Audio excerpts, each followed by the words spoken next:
All right, ladies and gentlemen, it's Monday, another day back in the office. Today, we're working on back probing our TP sensor. Right now, we have it back probed, say through our dark blue wire, like I said, that's the power wire, and then our black wire for ground. So right now we're reading about half a volt, about 0.567. We're gonna go in 10% increments, and this is cable driven, so I can just do it easily right here. Now, watch as I move it. Back to, or up to a volt, a little more. 1, 2, a little more.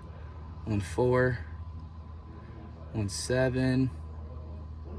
2, 4. Close to 3. 3.5.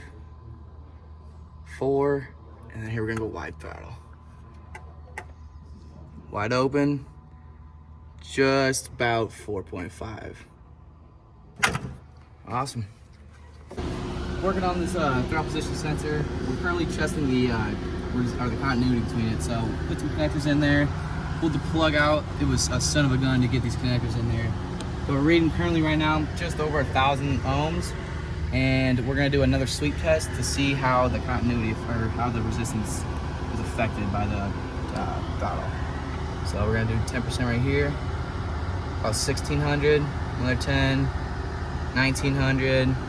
Another 10, we'll say 23, another 10, 28, a little more, just under 3, a little bit more, 3.5, a tad bit more, 3.8, and wide open, sitting just under 4,000 ohms.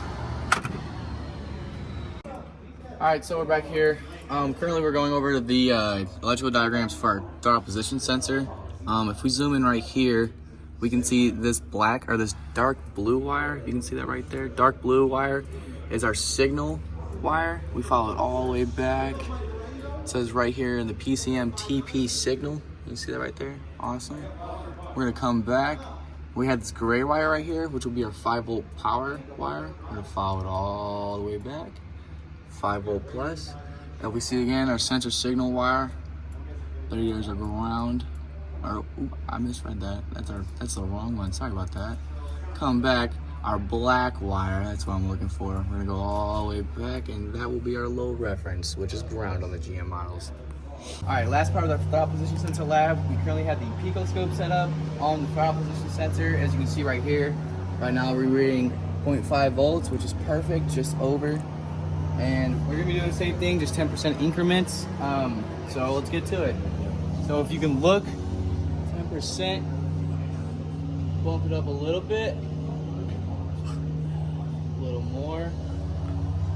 As you can see, it's slowly rising, slowly but surely. Yeah, they're going right now. Up there, see wide open, and we'll drop it down, wide open, drop it down, quick flip.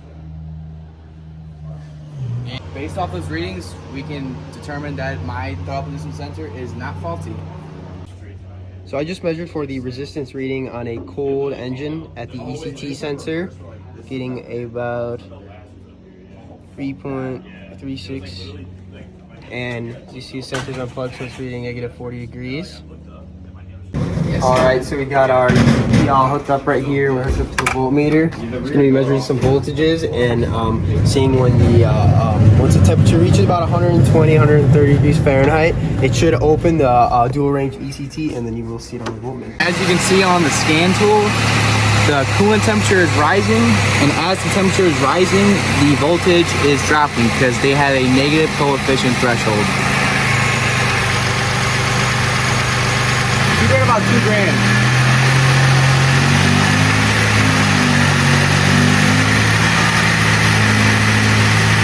Rising ever so slowly. We're getting down.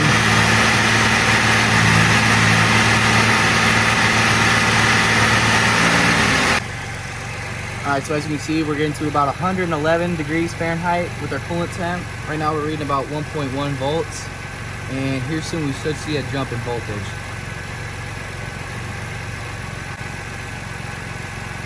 $120. Come on, girl.